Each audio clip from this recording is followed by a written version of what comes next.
l'apparition même dans le débat du couple sécurité et liberté avec la loi Perfit, l'idée que la sécurité serait la première des libertés, c'est cette billevesée qui consiste à dire qu'en fait il n'y avait pas de régime politique plus libre que le Moscou de Staline, où la sécurité était assurée de manière absolue.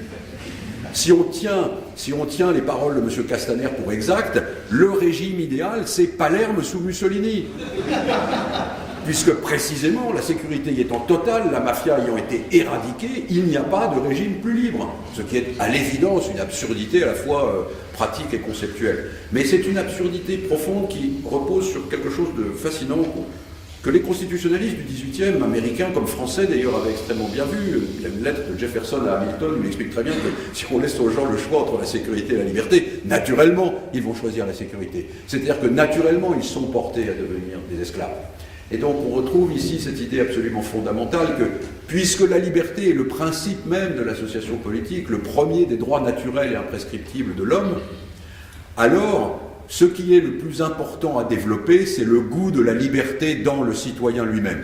Et d'en finir absolument avec cette peur, avec cette crainte, avec ce système de la trouille dans lequel globalement nous vivons depuis près de 20 ou 30 ans.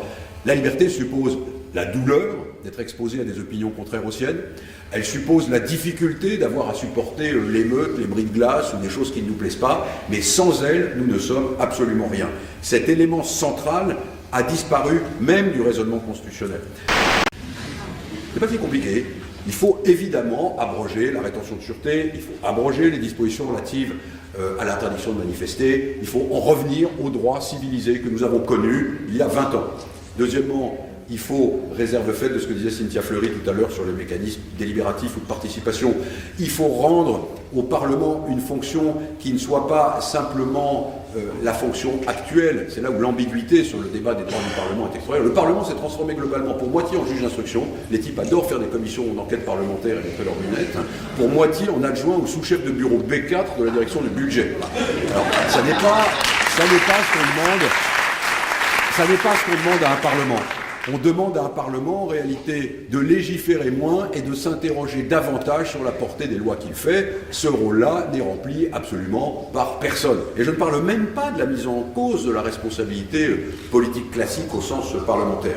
Donc, abroger les lois à la flanc, redonner vie à la démocratie représentative par une réforme réelle des droits du Parlement, et non pas par ce truc à quoi on assiste à chaque fois qu'il est question de révision constitutionnelle, c'est-à-dire les présidents des deux assemblées, suivant leurs parlementaires analphabètes, viennent immédiatement présenter au gouvernement l'idée selon laquelle on devrait avoir plus de pouvoir d'enquête ou plus de pouvoir de normativité, et puis enfin, en troisième lieu, développer les droits fondamentaux de l'époque moderne.